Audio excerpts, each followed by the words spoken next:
Yo, what's up, guys? This is episode 4 of the D4GOOD podcast. We're going to be going over the PTR coming up next week for season 9, coming next Tuesday, I believe, on the 27th here. So PTR will be running next week from 27th to June 3rd, my birthday. I think June 3rd is also like an anniversary for D4, isn't it? Something like that. Anyways, we're going to be going over that today. Just want to real quickly just shout out the devs. That was an awesome dev chat. Thank you for that. We're getting more like confident and transparent, I feel like, with the game. It's okay to admit to mistakes and just let us know, like, why you make decisions and why you don't make decisions type of thing. I think it's good for the audience. I don't know, maybe not. Twitch chat's kind of crazy. I don't know how you guys do it. If it were me, I would just go in like emo only mode for a bit because lots of negativity, unfortunately, for the game, which is why we want to make D4 good, right? So today we're just going to go over the patch notes for the PTR for next week. It does start here 27th. Let's see here. Just going to go over some. And the purpose is to test for updates. So for me personally, I'm going to actually like level up a character, test the leveling, test how XP feels, test how loot drops feel, that type of thing. I don't really create builds, so I'm going to be copying builds. I'll try to maybe create a couple of my own builds, sure, why not? But for the most part, I'm just testing how things feel as far as rewards and XP, things like that myself. So basically, we have our new inventory tab system here. This is going to be the Horadric Spells. In Season 9, Sins of the Horadrim introduces a new way to interact with your powers, granting access to powerful spellcasting, spellcrafting abilities to create incredible new combinations. So we're going to be able to create our new spells, basically, our own little skills. Through three key pillars, Horadric Spells provide novel ways to customize and build power at your fingertips. 3 different potent elements combine to create these intense spells: catalysts, infusions, and arcana. So the main thing here are going to be catalysts are like the base power of your spell. Infusions modify the type of elemental damage your spell deals. And then arcana modifies the baseline power of the spell. There are untold possibilities through all the different combinations of catalysts, infusions, and arcana. To build your Horadric spell, you can equip the main catalyst and infusion to support, and 3 arcana to augment and build your spell. That's crazy. Each element contributes to your overall spell, allowing you to tinker and build incredible possibilities. This is your chance to really experiment and wield Horadric magic with untold potential. Pull this little screenshot here. So basically, we have our catalyst, I believe, are these here. The main source of the power is the catalyst, which I'm assuming is what we would slot on these. And depending on whatever skills on your bar, that would activate your catalyst, I think. Not sure yet. That's what it looks like so far, yeah. Catalyst is the foundation of your spell, providing it form and function. Catalysts have their own cooldown, lucky hit, and rank 10 bonus. Catalyst will activate off a specific action bar skill based on the interface slot they are placed into. Right. Action bar skill will glow with purple magic while your catalyst is available to activate. Okay. I don't like looking at my action bar too much, but sure. And these can be customized further with infusions and arcana. Interesting. So we got our spell, then we have like our main guy here, like the gem looking thing, and then we have like the buffs down here, similar to just other powers we've seen before, honestly. Looks just like the boss system. As far as the buffs. We'll see how it goes though. Looks kind of cool, I guess. So yeah, I'm going to be posting this in the description for the PTR patch notes if you guys are curious on seeing every little spell here. I'm going to actually make a whole new like video of what they look like and kind of go more in depth once the PTR is out. So for now, I'm kind of just browsing quickly over what we're being offered as far as the new mechanics. So basically, we're getting some spells here. As we can see, we got like Celestial Surge, Disintegrate, Propulsion, Cosmic Anomaly, Astral Pillar, and that's about it, it looks like. So these are our new spells or skills to choose from right here, I would say. And then the infusions, these incantations imbue your catalyst with power and magic. So it modifies the type of damage or damage over time that your catalyst deals. And after leveling to rank 5, each infusion gains its own bonus that allows your catalyst to deactivate specific monster affixes. Interesting. So like Waller, what's that? Frozen Wind, whatever that's called. Chilling Wind, I think it's called. You can deactivate specific monster affixes. Interesting. Okay. So these are the infusions here. We have Smoldering Ember, we have a Nebulous Extract, Glacial Nimbus, Corrosive Vapor, Thunderous Particle, and that's what it looks like. Just a few of those, just like 5, yeah. Interesting. And I'm going to go over these more in an actual in-depth video when the PTR is actually out, so we can take a look at like what they look like, how they interact with things. For the Arcana now, this is going to be basically the buffs we're applying. Equip up to 3 different Arcana to modify your catalyst in many ways. There are 3 tiers of rarity. There's Magic, Rare, and Legendary. Legendary Arcana adjust their effects based on the catalyst they are bound to. Discover the depth and complexity as you delve through the possibilities.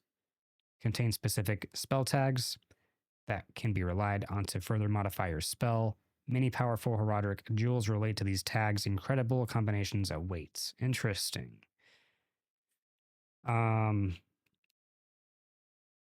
Little bonuses. I'm not going to go through every one here. Like I said, more in-depth video. There's some magic ones, some rare ones, and legendary ones here. Looks like lots of choices, though. Be quickly scan through legendary here.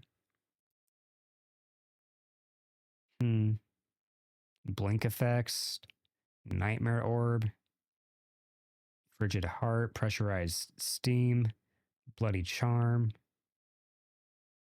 Wow, they're adding, I think they're testing, a lot of like future mechanics, right? That's what these seasonal mechanics are. Just like testing for what they want to put in the future of their game, obviously. Like a lot of these witch auras are like paladin auras for the expansion. It's my guess. So now we're getting into the new seasonal mechanic, which I believe are going to be... No, these may not be permanent in the game. These are probably just seasonal. The Horadric Strongrooms.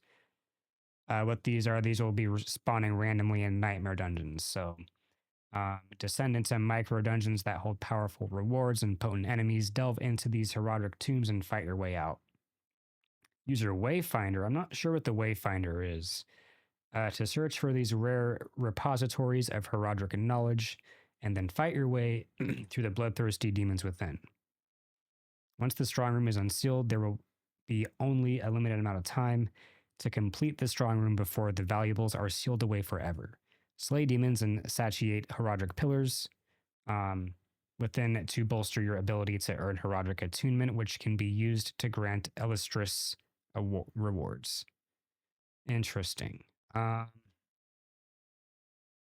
Few ways to improve your chances of finding them. You can increase your difficulty or torment tier. Okay. Upgrade your Wayfinder using Horadric files. The season currency. Okay. So the Wayfinder, I'm going to have to get more info on. To increase its ability to locate a strong room. Interesting. Find and use a Nightmare Dungeon sigil within affix that guarantees a Horadric strong room will appear. Okay, so we can have affixes now on sigils. I like that a lot.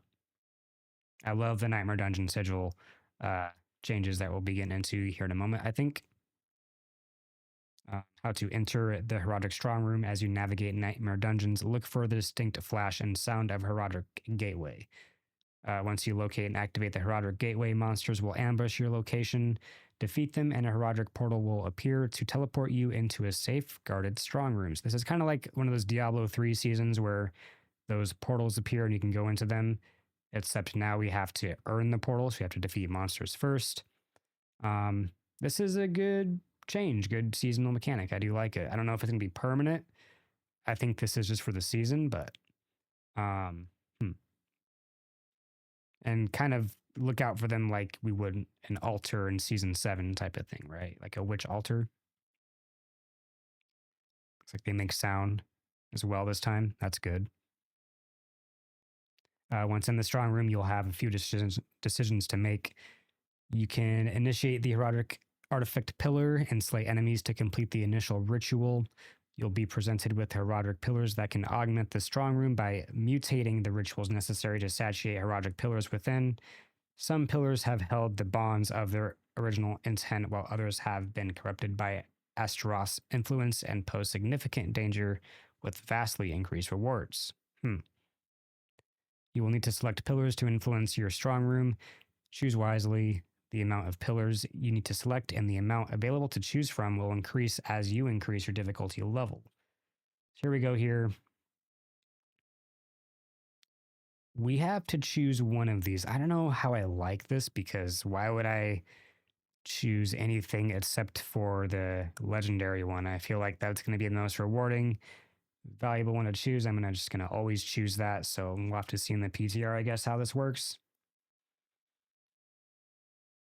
Within the strong room, you'll have limited time to earn as much Horadric attunement as possible, kind of like the gauntlet, which I like. Slay monsters in the manner requested by the Horadric pillars to satiate their need for demonic carnage. Upon completing each pillar ritual, all monster kills will grant +2 increased Horadric attunement for 10 seconds. Right? Okay. Locate shrines within the strong room to aid your fight. Okay. All within our sacrifice shrines, which spawn an ambush on your location. Cool. I was curious about that too, because shrines are boring, but not if they spawn a mob on you.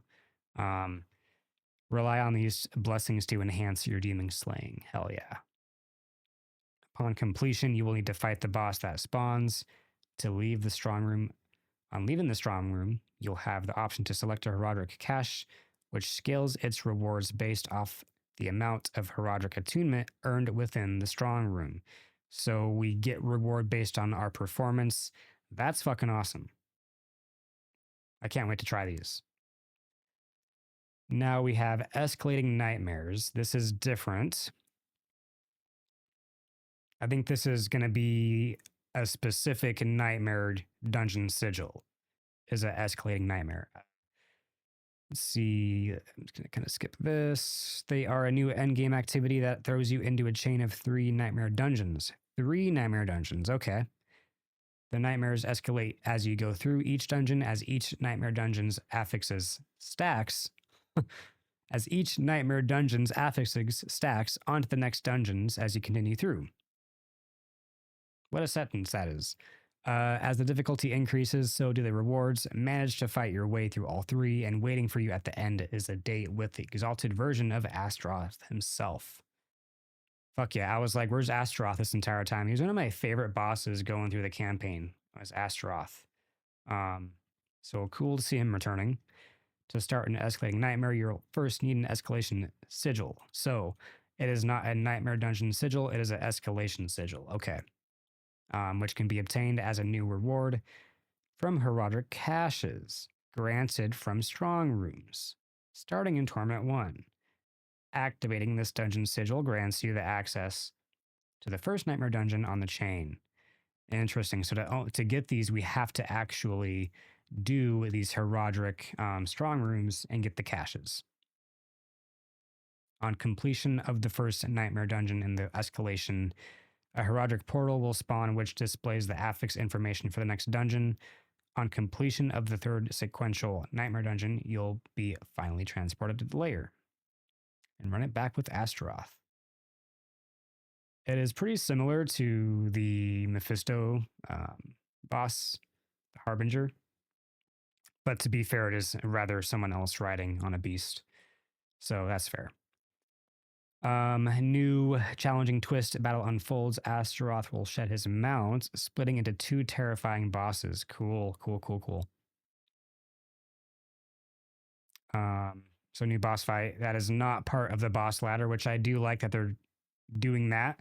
They said during the campfire they're trying to figure out how to get bosses into the game without just adding them to the boss layer, which I think is a good idea. Why shouldn't there be bosses involved with the different areas of the game, right? Not just the boss layer. It gets boring after a while, right? So now we have dungeon content for all realms. The dungeons of Sanctuary often sit idle. You can now activate Nightmare Sigils from within Nightmare Dungeons once the dungeon is complete. Thank you so much for this. Thank you so much for removing a loading screen for me. New Nightmare Dungeon affixes. In addition to Strongrooms and Escalating Nightmares, a new set of affixes have been added to the Nightmare Dungeons to make them more rewarding. Each basic Nightmare Sigil will now include a positive affix from this refreshed and expanded pool of positive affixes. Yes, this is what I wanted right here. I wanted this so bad. Like a reason to even go through Sigil. Right now we're just popping Sigils. Who cares, right? I mean, maybe you care about the dungeon you're going to, sure, but now we're like, ooh, I found like a treasure breach one or something, right? Very cool. It's just basically a casual map system, and that's what the game needs, man. W on this. Huge W. Let's go into the affix types here. We have Horadric Reserves, spawns in loot chests with specialized rewards. Interesting. So you can choose like basically currency type stuff here. Equipment, extra equipment, spawns in collectible items which upgrade a cache of equipment when found. I don't know what this means. We'll find out, I guess. Power shrines, additional shrines. So I guess this will, I'm assuming these shrines will also spawn mobs, right? So if you want that juicy mob dungeon, maybe this is going to be it for you. As for miscellaneous goes here, we got Forgotten Wisdom. Experience will have a chance to spawn on kill, and an experience well will spawn somewhere in the dungeon. This is awesome. You know, I'm sick of just blasting pits for XP. Now I'm going to have like some sort of XP, at least something to look forward to while I'm doing Nightmare Dungeons, you know. So that's cool. Huge. Love that. And Treasure Breach, a number of gilded gremlins will invade the dungeon. Interesting. So is this like treasure goblins or what? We'll see.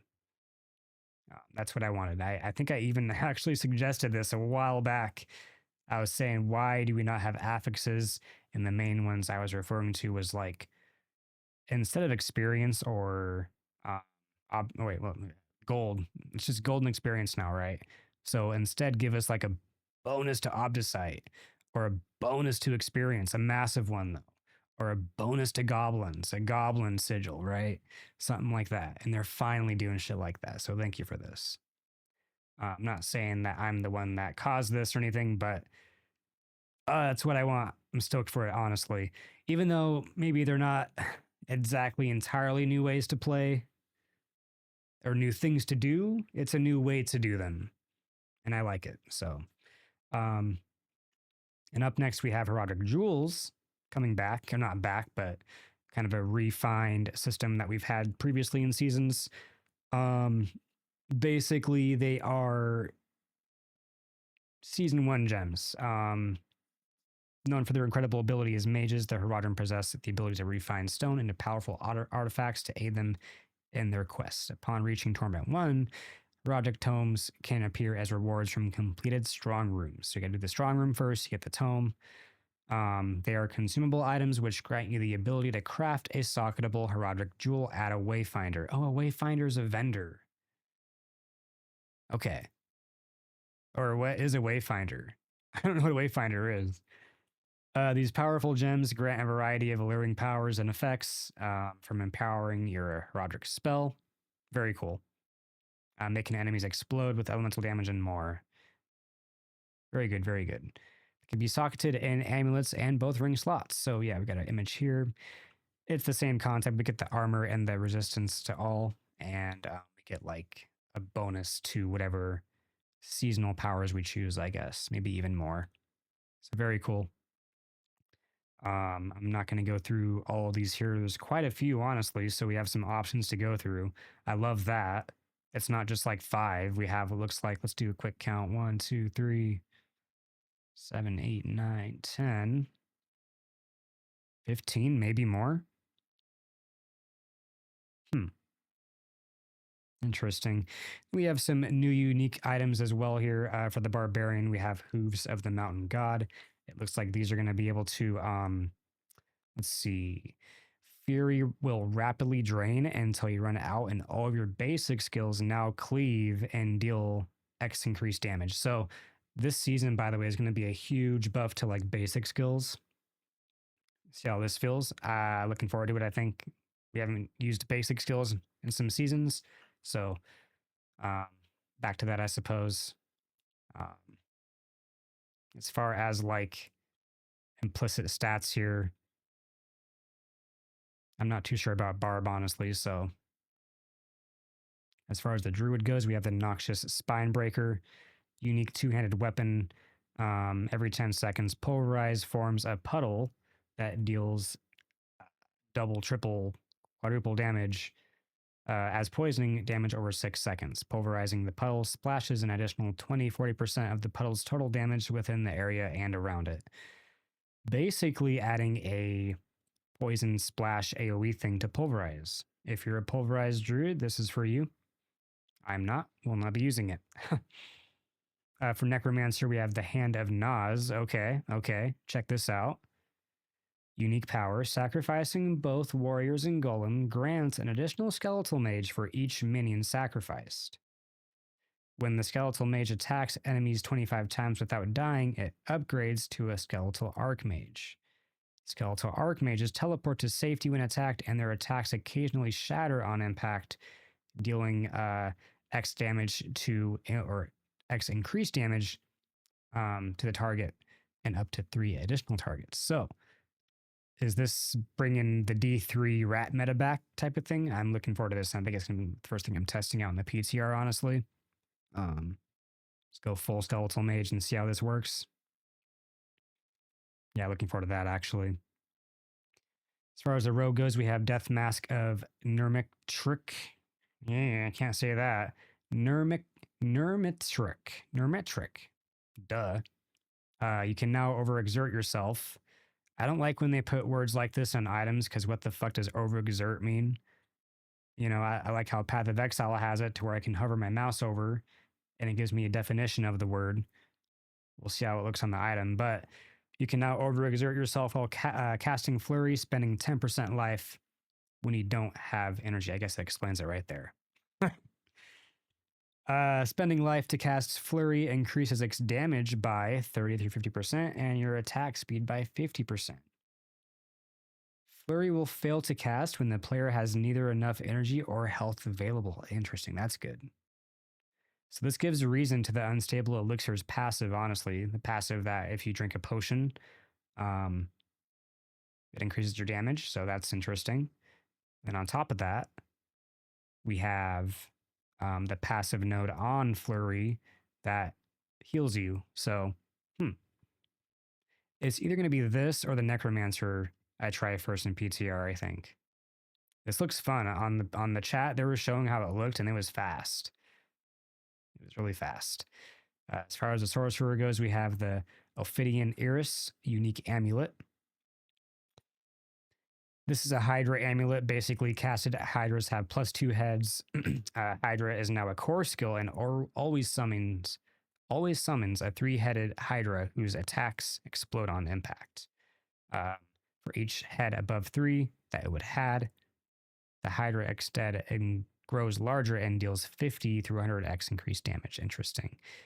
I feel like Sorcerers kind of lack single target damage. I wonder how it's going to feel against bosses, but good AoE. Hydras, I do like Hydras, so it's cool. Hydras are coming back. Cool. For Spiritborn, new unique, we have Belazin's Max Tattle. Max Tuttle? How do you say that? Cool word, though. Unique pants. Each attack damages close enemies for of thorns, and then also deals 100% of this damage as poisoning. What the hell? Dude, Spiritborn is so weird to me. Each time you've retaliated with thorns for 5 seconds, the poisoning damage is increased by 100%, by 300%. This feels like it's going to be used for pushing. I can't see how any sort of like over 3 seconds or wait for 5 seconds, whatever type of shit, thorns even, for example, just does not feel speedy. We'll see how this feels. Interesting. And then once the PTR is up, we have the vendor, Emrek. He's my best friend, not yours, by the way. Keep that in mind. Just talk to Emrek and get all the gold and levels, whatever you need to test PTR and play with the new seasonal stuff. If you want to provide feedback, go to the PTR forums on Diablo 4 PTR forums, Battle.net. I'll link this in the description if you guys want. You sign up for, like, you know, research things too. Get emails and go to Irvine maybe, huh? Anyways, what else do we got here? So here we actually have just straight up the patch notes too on the page for the PTR. I'm not going to go for everything, but it's a lot of just increases to basic skills. It looks like lots of changes to ultimates, overpower. Definitely check this page out for your class if you're interested in seeing what's changing. Let's see here. Loop updates here. Chances of legendary runes are increasing too. I guess I kind of like rare runes, honestly. I like the fact, like, you know, it reminds me of like Diablo 2. I'd never found like a jaw rune. I don't think it was it jaw? Yeah, I think it was jaw. Or like Zod or something. Never found a Zod rune. Never, you know. And I kind of like that, but you need them to craft. I think maybe, in my opinion, if it were me, I would leave like the drop rate how it is, but maybe just decrease the mythic crafting, half it. That's what I would do personally. But layer bosses have an additional small chance of dropping a legendary rune. Okay, cool. I guess. All Undercity runs now reward at least 1 rune. Interesting. So why do we even do runes for tributes now? Some Undercity changes here. It looks like 2. Drop rate slightly reduced across the board for runes. Okay. We saw how this tribute was stockpiled. Oh, just the tribute itself is reduced. Okay, got it. Rewards more runes per attunement. Gotcha. Perfect. That's what I wanted. Tribute of Titans, drop rate significantly reduced from layer bosses because we get these a lot. They reward the boss layer keys. Drop rate heavily increased from all randomized tribute sources. Now when a player gets a random tribute in Torment difficulty, there is an equal chance to reward either a tribute of Harmony or a tribute of Titans. Oh, okay. And then the Harmony can now infrequently drop from all random tribute sources. Drop rate in Nightmare Dungeons have been slightly reduced. Harmony is the unique one, right? Or the mythic one, right? I could be wrong. We got a dungeon rotation here. Some bug fixes. Oh, unique, or yeah, so unique changes real quick here. Ugly Bastard for Barb now requires Wrath versus only being in Berserking. That sucks.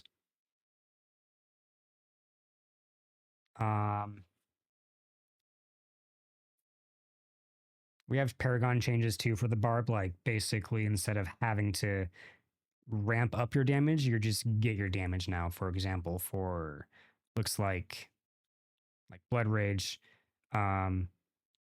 your damage is increased by 10x up to a maximum of 45. Now you just gain that 45 when you have that 10% chance now. So just easier ways to get that damage quicker on Paragon boards. I think for all classes, I don't know, we'll have to see, but yeah, a bunch of basic skill buffs. See how that goes. And then as far as like Paragon things, not really much for the Druid. Maybe it is just Barb. It might be just Barb actually for Paragon changes. Lots of reductions. That's crazy. So I'm going to go more in depth once I actually test things out on the PTR. All right, and then as far as the leaderboards, we're going to go over that real quick. Double check who's leading the pack this week. Looks like it's still Makuna. What do you know? Top 3, top quite a bit is Sork, obviously. Sork's just leading this season. Makuna up top, CCC in second. I don't know your name.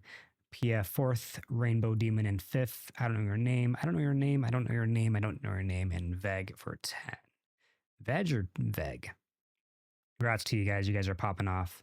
We have at least like 118 pit tier 118. Pretty crazy that we're not even doing over 120 this season. I guess, yeah, top 4, top 5 is 120, but that's crazy, man.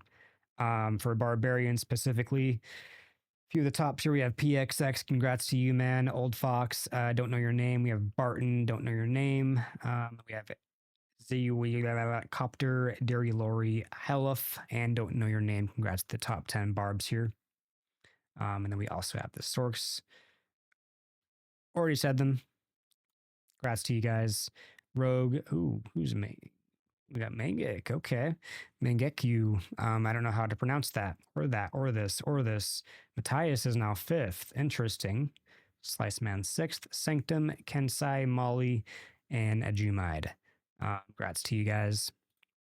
For the Druid, I don't know your name. We have JD Moto, DMC, Thanatos. We have my boy Boiler, Oogie Boogie for Hardcore. 6th place overall Hardcore. Bio Kong, Far, and Nevermind. Then we have another Hardcore, Valinor for Druid. Interesting. Congrats to you guys. Necromancer, I don't know your name. Don't know your name. We have Rennie Neck. Skulm, I don't know how to say that. Snake, don't know your name. Lord Sara still up there. Susiong, Titsis, and don't know your name. Congrats to you guys. Top 10 Necromancers. And for Spiritborn, who can't even push 110. We got Big Eats, we got Hyper, we got Drawn, we got Hard Machine, don't know your name. We got Mori, we got Woody, and we got Demus and Jan for top 10. Congrats to you guys. Woody's hardcore. That's very cool. Good for you, man. These are the leaderboards now. I don't know what I want to push. I think I'm going to be going Necromancer. Maybe even Sork. Sork has a crazy push this season. You have to get a 3% overpower snapshot to even have a chance. And then you got to get like a good boss and good tile, good mobs. So I don't know. I don't know if I want to put my boy Makuna out of the first top spot there either, you know. Anyways, I'm going to get some food, guys. Thanks for watching. Next week, I'm getting into more of just PTR guides, things like that, testing more PTR. Live on stream, too, so go follow the Twitch. I still need like graphics and intros and outros, so bear with me while that's getting set up. Yeah, thank you for watching, guys. Like and subscribe for more, and hope you guys have a good day. Peace.